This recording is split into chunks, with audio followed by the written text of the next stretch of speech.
നമ്മുടെ മോഹൻദാസ് ഏട്ടൻ്റെ സനാതന ഗീതങ്ങൾ ഇങ്ങനെ വിവിധ ആളുകൾ പ്രതികരിച്ചുകൊണ്ടേയിരിക്കുകയാണ്.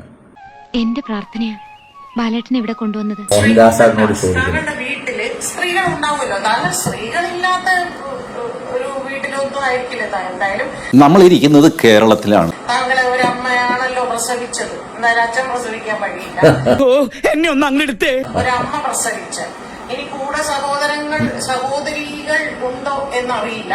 താങ്കൾക്ക് പെൺമക്കളുണ്ടോ എന്നറിയില്ല. ഇത്തിരി മനുഷ്യത്വം, മാനുഷിക മൂല്യം. താങ്കൾക്ക് അമ്മായിമാര്, കുഞ്ഞമ്മമാര്, ഇങ്ങനെ ബന്ധത്തില് സ്ത്രീകൾ എല്ലാവരും ഉണ്ടായിരിക്കും. അവരോടെല്ലാം ഇങ്ങനെ സംസാരിക്കുമോ? ഉത്തരം പറ. അത് പറങ്ങട്. നീ ഇപ്പൊ ചോദിച്ചതേ ഒരു ആദ്യം ഊണ ആൻസറാ. അതായത് അവരുടെ അഭിപ്രായം ആ വീട്ടിൽ ചിലപ്പോ ഒരു അഭിപ്രായ വ്യത്യാസം വന്നാൽ, ഇങ്ങനെയൊക്കെയുള്ള സംഭവങ്ങൾ ഈ ലോകത്ത് നടക്കുന്നുണ്ടെന്ന് വിശ്വസിക്കാൻ പോലും കഴിയുന്നില്ല. താങ്കളോട് അവരുടെ അഭിപ്രായം, അത് എതിരഭിപ്രായം പറഞ്ഞാൽ താങ്കൾ അവരെല്ലാം ബലാത്സംഗം ചെയ്യുമോ? ഇടിവെട്ടിവന്റെ തല പാമ്പ് കടിച്ചോടാ ചിന്നക്കട ജംഗ്ഷനിൽ വെച്ച്. അതോ ബലാത്സംഗത്തിന് കൊട്ടേഷൻ കൊടുക്കുമോ? എന്റെ പൊന്ന് ചേട്ടായി, കൂടുതൽ ചോദ്യങ്ങൾ ചോദിച്ച് എന്നെ വിഷമിപ്പിക്കരുത്. എനിക്ക് ഈ വേഷം മാത്രമേ ഉള്ളൂ.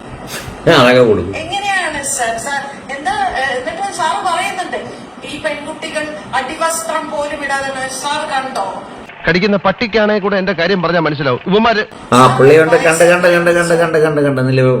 കണ്ട് പുള്ളിക്ക് അതിന്റെ പരിപാടിയായിരുന്നു. പുള്ളി ഇപ്പോ അതിന്റെ ഒരു എക്സ്പെർട്ടാണ്. പരിഹസിക്കരുത്. ഇല്ല, പരവതാനി വിരിച്ച് താലപ്പൊലി വെച്ച് സ്വീകരിക്കാൻ. നമ്മുടെ എന്താ പണ്ടത്തെ ഒരു സിനിമയുണ്ടല്ലോ, നോക്കത്താ ദൂരത്ത് കണ്ണുന്നിട്ട്, നദിയാ മൊയ്തുവിന്റെ പഴയൊരു സിനിമയിലുള്ള കണ്ണാടി പുള്ളിയുടെ കയ്യിലുണ്ട്. പുള്ളി അതിട്ടാണ് ഈ സാമൂഹ്യ മാധ്യമത്തിൽ എല്ലാരെയും നോക്കുന്നത്. അപ്പൊ പുള്ളിക്ക് അറിയാം ഇത് ഇട്ടതാരാണ് ഇടാത്തതാരാണെന്നൊക്കെ. മിടുക്കനാണ്, കേമനാണ്. പ്രായം ഇച്ചിരി കൂടിയതിന്റെ ഒരു പ്രശ്നമേ ഉള്ളൂ. ബാക്കിയെല്ലാം പുള്ളി. പൊന്നു വായി എന്നെ കുഴപ്പിക്കരുത്. എത്രയുണ്ട് സാർ? സാർ വാർദ്ധക്യത്തിന്റെ അങ്ങേയറ്റമെത്തി. താങ്കൾക്ക് എന്തായാലും ഒരു 70 വയസ്സിന് മുകളിലൊക്കെ ഉണ്ടാവാനാണ് സാധ്യത. അന്നേരമാണല്ലോ ചേച്ചി പിരിപ്പ് തുടങ്ങും. നോട്ടം എങ്ങോട്ടാണ് ഈ പോകുന്നത്? മുത്തശ്ശോട് ചൂടാവണ്ട, കൊതുകിനുമില്ലേ ക്രിമികടി. പെൺകുട്ടികളുടെ അടിവസ്ത്രത്തിനുള്ളിലേക്കാണോ സാർ താങ്കൾ പോകുന്നത്? അങ്ങനെ എത്തി നോക്കുന്ന ആളാ. അയ്യേ, ബുദ്ധിയുള്ള പൊന്മാൻ കിണറ്റിലെ മുട്ടയിടൂന്ന് പറഞ്ഞ പോലെ ആയല്ലോ.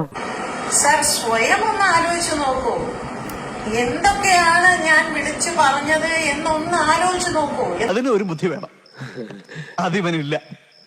എന്നിട്ട് ക്യാമറ മുകളിൽ നിറയ്ക്കും, മറ്റത് അവര് കുനിയും. നമുക്ക് ഒരു തരം ഒരു അറപ്പില്ലേ, ഒരു വൃദ്ധനായ ഒരു മനുഷ്യൻ. താങ്കൾ ഒരു വൃദ്ധനാണ്. പുള്ളിയെ ഇപ്പൊ തന്നെ പുള്ളിയെ പിടിച്ച് 2 പേരാ ഉണ്ടെന്ന് ബാത്റൂമിൽ ഇരുത്തുന്നത്. 4 പേരാ എന്നിട്ട് എടുത്തോണ്ട് പോകുന്നത്. ഇപ്പൊ കൊണ്ടുപോക്കോളൂ. ദേഹത്ത് തടവാൻ ഞാനൊരു എണ്ണ തരാം. ഒരെണ്ണയും വേണ്ട, ജീവൻ കിട്ടിയല്ലോ, അത് മതി. അച്ഛൻ